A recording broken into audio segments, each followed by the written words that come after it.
துறகுலாதிபன் துய்மலர் நந்தனம் பெருகவர் கடல் பெய்த வயிற்றினோன் கரக நீரை கவிழ்த்த மதகரி சரணம் நாளும் தலைக்கணியாக்குவாம் திகட சக்கர செம்முகம் ஐந்துளான் சகட சக்கர தாமரை நாயகன் அகட சக்கர விண்மணியாவுரை விகட சக்கரமை பதம் போற்றுவாம் மறுப்பு நிலவால் என் மல திமிரம் போக்கும் கருக்கோடை போக்கும் அதக்காரால் திருப்போரு நிம்பத்தின் கீழிருந்து நாயற்கு வாழ்வளிக்கும் கம்ப கிடமாகளிரு எனக்கவளமாறாமல் என்னாலும் காத்து மணக்கவளை மாற்று மருந்தாம் புனச்செருவி முத்துவிட கோடுடுத முன்னான்கு தோளுடையான் தத்து புணர் போரூரன் தாழ். ஞானமே வடிவாகிய திருப்போரூர் ஸ்ரீமத் சிதம்பர சுவாமிகளின் அபரஞானம் பரஞானம் என்கின்ற இரண்டு திருவடிகளை மனமொழி மையனாலே வணங்கி என் குருநாதராக விளங்குகின்ற சிதம்பர சுவாமியுடைய வரலாறு என்கின்ற தலைப்பில் திருப்போரூர் என்கின்ற சமராபுரி என்கின்ற தலத்தையும் இணைந்து பேசுகின்ற வாய்ப்பினை என் குருபியிடம் என் அகத்தே இருந்து சொல்லுதல் காரணமாக இந்த சிறிய நிகழ்ச்சியினை துவக்குகின்றேன். சங்கம் வளர்த்த இடம் மதுரை மாநகரம் என்பது பெயர். அந்த மதுரை மாநகரத்திலே இருந்து இரண்டு ஞான சுடர்கள் தோன்றி ஒன்று 2100 ஆண்டுகளுக்கு முன்னாலே கிழக்கு நோக்கி சென்றது. அதுதான் வாதவூரர் என்கின்ற மணிவாசகராகிய பெருந்தகையாக ஞானஸ்வரூபி. அவர் இறைவனால் ஆட்கொள்ளப்பட்டு அவர் அங்கே திருப்பெருந்துறை என்கின்ற ஒரு மாபெரும் சிவத்தலத்தை அவன் அருளாலே கட்டி நிறைவுற்றினார்.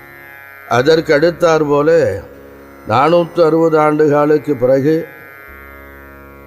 அடுத்த ஞான சொருபி ஒரு ஞான சுடர் சிதம்பர சுவாமிகள் என்கின்ற சிதம்பர கவிராயர் அந்த மதுரையிலிருந்து வடக்கு நோக்கி வருகின்றார். வடக்கு நோக்கி வருகின்ற ஒரு காரணம் மீனாட்சியனுடைய திருவருளினாலே மீண்டும் 7வது முறையாக பழுதுபட்டிருந்த திருக்கோயிலை புதுமைப்பட செய்ய வைக்க அம்பாளுடைய அனுகிரகத்தினாலே இங்கு வந்தார். அந்த வகையில் தென்னகமாகிய தமிழகத்தில் ஞானிகள் கட்டிய திருக்கோயில்கள் 2 தான். ஒன்று மணிவாசகர் கட்டிய ஆவுடையார் என்கின்ற திருப்பெருந்துறை, மற்றொன்று சமராபுரி என்கின்ற திருப்போரூர். இந்த ஞானிகள் கட்டிய திருக்கோயில்களில் வேறுபாடுகள் உண்டு. மற்றவர்கள் கட்டுகின்ற திருக்கோயில்களுக்கும் இந்த திருக்கோயில்களுக்கும் கண்டிப்பான ஒரு வேறுபாடு ஞான விஷயமாக இருக்கும், ஞானத்தினுடைய நிலையாக இருக்கும். அங்கே மணிவாசகர் கட்டிய திருக்கோயிலிலே ஆவுடையார் இருப்பார், மேலே பானலிங்கம் கிடையாது. அடுத்த நந்தியம்பெருமான் இருக்க மாட்டார், கொடிமரம் இருக்காது, பலிபீடம் இருக்காது. அந்த ஒரு அதிசயம். அங்கே இருக்கின்ற சுவாமிக்கு ஆத்மநாத சுவாமின்னு பேர். அதே போல சமராபுரி என்கின்ற இந்த திருக்கோயில் என்ன வேறுபாடு என்று கேட்டால், ராஜகோபுரத்திலிருந்து நேராக கருவறையை பார்க்க இயலாது. ராஜகோபுரத்தில் சற்று வளைவாக கருவறை இருக்கும். எல்லா திருக்கோயிலும் ராஜகோபுரத்திலிருந்து கருவறை நேருக்கு நேராக இருக்கும். ஆனால் சமராபுரி என்கின்ற இடம் மட்டும் ராஜகோபுரத்திலிருந்து கருவறை வளைவாக காணப்படும். இதற்குரிய காரணம் என்ன என்பதை எமது குருநாதர் அவர் இயற்றிய சன்னதி முறை என்கின்ற அற்புதமான ஒரு ஞான பெட்டகத்தில் பேசுகிறார். தீர்த்தம் சிவானந்தம் செய்ய தல ஓமாகும் மூர்த்தி பரபிரம்மம் முக்தி தரும் சீர்த்த திருப்போரூர் உண்மை இதை தேர்ந்த பெரியோர் மறுபோதன் கைப்படார் வந்து என்று பாடலினாலே இந்த கஷேத்திரம் பிரணவ கஷேத்திரம் என்பது பெயர். இந்த பிரணவ கஷேத்திரத்திற்கு மற்றொரு ஒரு அற்புதமான ஒரு இடம் இருக்கின்றது. சுவாமியினுடைய கோயிலுக்கு மேற்கே பிரணவ மலை என்கின்ற ஒரு மலை இருக்கின்றது. அந்த பிரணவ மலை என்பது இப்பொழுது யாருக்கும் ஏன் அதற்கு அந்த பெயர் வந்தது என்று யாருக்கும் தெரியாது. குருநாதர் என்கின்ற பொழுது முருகவேளை குருநாதராக கொள்வார்கள். சுவாமிக்கு பாடம் சொன்ன இடம், பிரணவத்திற்கு பொருள் சொன்ன இடம் சுவாமிக்கே நாதனாக இருந்ததினாலே சுவாமிநாதன்னு பேர். பிரணவத்திற்கு முதல் சுவாமியாகிய சிவபெருமானுக்கு பொருள் சொன்ன இடம் சுவாமி மலையிலே. அதனால்தான் அவர் என்னவென்று பெயர், சுவாமிநாதன்னு பேர். அதற்கு அடுத்தார் போல சமராபுரி என்கின்ற யுத்தபுரியில் அகத்திய மாமுனிவர் பல கோடி ஆண்டுகளாக தவமிருந்து தந்தைக்கு சொன்ன ஒரு மந்திரத்தின் பொருள் எனக்கும் சொல்ல வேண்டும் என்ற ஒரு ஆசை தனது குருநாதராக தமிழ் கடவுளாக விளங்குகின்ற செவ்வேட் பரமனை அகத்திய நேசித்து பூசிக்கின்ற வேளையிலேதான் பிரணவ மலையிலே இருந்து அகத்திய மாமுனிவருக்கு பிரணவத்தின் பொருளை உணர்த்தினார். ஆகவே தான் அங்கே அது பிரணவ மலையாக சமைந்திருக்கிறது. ஆகவே அந்த பிரணவத்தில் ஓங்காரத்தினுள்ளே கைலாசநாதரும் பாலாம்பிகையுமாக இருக்கிறார்கள். ஆகதான் தந்தை மேலே இங்கே தனையன் கீழே.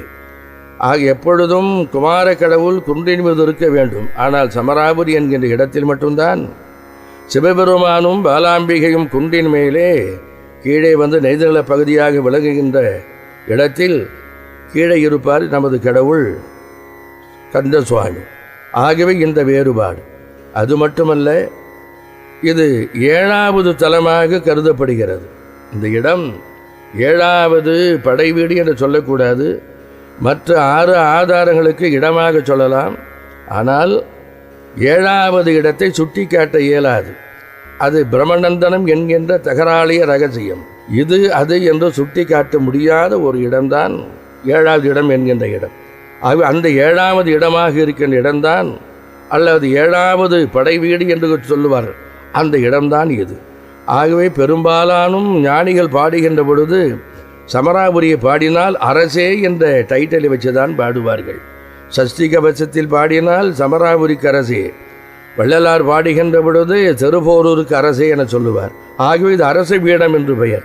இந்த பீடத்திற்கு சுமார் ஒரு 450 ஆண்டுகளுக்கு முன்னதாலே சிதம்பர கவிராயர் என்கின்ற சங்கப்புலவர் மரபிலே தோன்றிய எனது குருநாதர் மதுரையம்பதியிலே சங்கம் வைத்து மொழி வளர்த்த இடம் இப்பொழுது காணப்படுகின்ற மதுரை 3வது தமிழ்ச்சங்கம். இந்த 3வது தமிழ்ச்சங்கத்தில் இருந்தவர் நக்கீரர். அப்போ 2வது தமிழ்ச்சங்கம், முதல் தமிழ்ச்சங்கம் எல்லாம் இருந்த காலம் உண்டு. முதல் தமிழ்ச்சங்கம் என்பது சிவபெருமானே தலைமையாக வீட்டிலிருந்து அகத்திய முனிவரை அவைக்கல புலவராக வைத்து குமரவேல் இருக்க முதல் தமிழ்ச்சங்கம் நடந்தது ஏறக்குறைய 27,000 ஆண்டுகளுக்கு முன்னதாக என்று காலத்தை ஒருவாறு சொல்லுவார்கள். அந்த இடம்தான் குமரியாற்றங்கரையில் இருக்கிற மதுரையம்பதி. இதை நான் சொல்லலே, கந்தபுராணம் சொல்லுகிறது. கல்நுதற் கடவுளும் கழகமோடமர்ந்து பன்னுர தெரிந்து ஆய்ந்தது இப்பசுந்தமிழ் ஏனை சில இலக்கண வரம்பிலா மொழி போல் என்னவும் கிடந்ததா என்று அங்கு திருவிளையாடு புராணத்தில் முதல் தமிழ்ச்சங்கத்தை யார் யார் இருந்து அரங்கேற்றினார்கள் என்று. அதன் பிறகு 2வது தமிழ்ச்சங்கம். 2வது தமிழ்ச்சங்கம் பக்ருளி ஆற்றங்கரையிலே கபாடபுரம் என்கின்ற இடத்தில் 2வது தமிழ்ச்சங்கம் தொல்காப்பியம் அரங்கேற்றமாகிறது.